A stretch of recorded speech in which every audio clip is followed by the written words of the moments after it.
তো কেমন আছো বন্ধুরা? তোমরা সবাই আশা করি সবাই ভালো আছো। তো যারা নতুন আছো তারা অবশ্যই সাবস্ক্রাইব করবে, আর যারা পুরনো দেখো তারা লাইক করবে অবশ্যই। তো ভিডিও আগে নিয়ে আসি। তো তোমাদের এটা পোলার প্যারেটের উপর ভিডিও। তো তার আগে তোমাদেরকে আমি বেটা ফিশের ফ্রাইকে দেখাবো। তো তোমরা দেখতে পাচ্ছ এখানে বেটা ফিশের ফ্রাই রয়েছে। তো আগের ভিডিওতে যেগুলো হচ্ছে বেটা ফিশের ব্রিডিং করেছিলাম সেগুলো তোমরা দেখেছিলে, তো সেইখানে তোমরা দেখো এখন বাচ্চাগুলো ভালো হেলদি রয়েছে এবং এদেরকে আমি এখন আপাতত এগ ইয়ক আর ময়না কিছু আছে সেগুলো খাওয়াচ্ছি। এগুলো খাওয়ানোই ভালো আপাতত। তো তোমরা যতটা পারবে এগ ইয়ক বা ব্রাইন শ্রিম এগুলো খাওয়ানোর চেষ্টা করবে। এদের গ্রোথ রেট ভালো থাকে এতে, আর যতটা গ্রোথ হবে তত ভালো, আর দেখতে কালারটাও ভালো আসে। যত প্যারামোসিয়াম এগুলো খাওয়ানোর চেষ্টা করবে। তো এখন আপাতত এরা হেলদি আছে, কিন্তু শীতকাল আসছে, তোমরা সবাই টেম্পারেচারের দিকটা ঠিক রাখবে যাতে হট করে ঠান্ডা এবং গরম না এসে পড়ে। টেম্পারেচার যাতে আপ ডাউন না হয়। টেম্পারেচার আপ ডাউন হলে মাছ মরে যাওয়ার সম্ভাবনা বেড়ে যায়, কিন্তু তোমরা সেইটা সবসময় ভালো রাখবে। তো পোলার প্যারটের ভিডিও, তো পোলার প্যারট তো অবশ্যই থাকবে। তো এখানে দেখতে পাচ্ছ তোমরা পোলার প্যারট রয়েছে। এখানে আমার টোটাল 6 পিস পোলার প্যারট রয়েছে। তো 6 পিসের মধ্যে মিনিমাম 3টে কি 4টে ছেলে বা মেয়ে রয়েছে। তো এর মধ্যে একটা পেয়ার হয়ে গেছে। তো এইদিকে তোমরা দেখো কর্নারের দিকে যে নারকেলের আচাটা রয়েছে ওর ভিতর ওরা ডিম দেবে কিছুদিনের মধ্যেই। এরা পেয়ার করে নিয়েছে, তো এখন এরা ঘোরাঘুরি করছে, সামনে যারা আসছে তাদেরকে তাড়িয়ে দিচ্ছে। কত সুন্দরভাবে এরা তাদের ঘরটাকে পরিষ্কার এবং এখানে ক্লিন করার চেষ্টা করছে। আর তোমরা দেখতে পাচ্ছ সাইড দিয়ে আমি সামনে থেকে তুলিনি এই কারণেই, কারণ সামনে থেকে তুললে বোঝা যেত না। তো এইদিকে এরা সবাইকে তাড়িয়ে দিচ্ছে যাতে কেউ আসতে না পারে। এদের জায়গাটা এরা প্রোটেক্ট করার চেষ্টা করছে। এটা দেখতে পাচ্ছ, এটা হচ্ছে ফিমেল, আর মেলটা আগে রয়েছে। মেল ফিমেল চেনাটা একটু কঠিন, কিন্তু মেলটা সবসময় গায়ের কালারটা একটু রংটা ডিপ হয়। তো এইদিকে এ রয়েছে, আর ওই যেটা এগিয়ে গেল ওটা মেল, নিচে যেটা দাঁড়িয়ে রয়েছে এটা ফিমেল রয়েছে। তো এদের কালার এইভাবে দেখেই বোঝা যায়। একটু সাইজে বড় হয় মেলটা, ফিমেলটা একটু সাইজে ছোট হয়, এটাই জাস্ট, আর কিছুই না।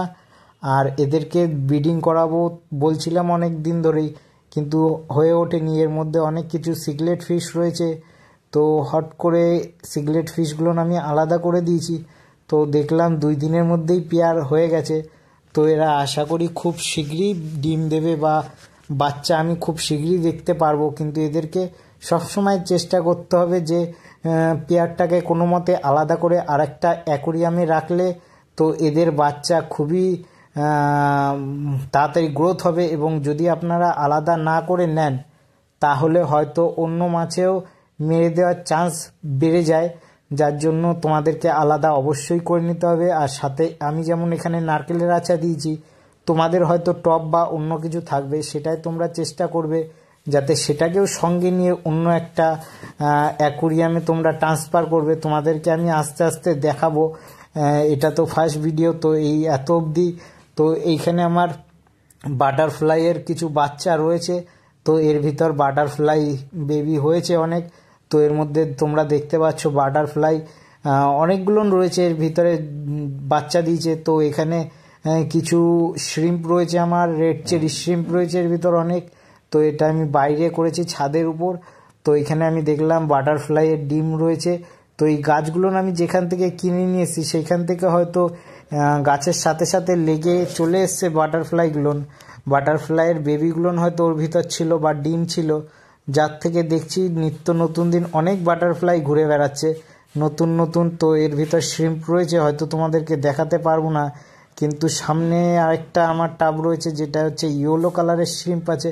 তো এটার ভিতর তোমরা দেখতে পাচ্ছ ওই যে ছোট ছোট শ্রিম্প নড়ছে, একটু ঠিকভাবে দেখলে তোমরা বুঝতে পারবে যে শ্রিম্প রয়েছে এইখানে। অ্যালগি, মোটা অ্যালগি জমে রয়েছে, দাঁড়ান এর নিচে তুললে হয়তো দেখা যাবে। তো তোমরা দেখতে পারবে যে এর নিচে অ্যালগির নিচে শ্রিম্প রয়েছে। অনেক শ্রিম্পের বাচ্চা হয়েছে, মিনিমাম 150-200 উপরে শ্রিম্পের বাচ্চা রয়েছে। তোমরা সেগুলোকে দেখতে পারবে। এদেরকে বেশি কেয়ার করা লাগে না এবং এদের খাওয়ারও সেরকম নেই। ওই যে দেখো ওইখানে একটা ছোট বেবি রয়েছে, তো এই একটা এরকম অনেক রয়েছে, তা খুঁজে দেখানো তো সম্ভব না অত, যেইটুখানি পারছি বেবি দেখাচ্ছি। আর এর ভিতরে কি করে জানি না একটা লাল কালারের শ্রিম্প চলে এসছে, এই শ্রিম্পটাকে চেঞ্জ করতে হবে, একটা দুটো রয়েছে এখানে, তো এইগুলোকে আলাদা করে দিচ্ছি। এই হচ্ছে আমার আপাতত শ্রিম্পের আপডেট। এই শ্রিম্প আমার কাছে এখন আপাতত ইয়েলো কালার ও রেড কালারের রয়েছে। আর টিল দেন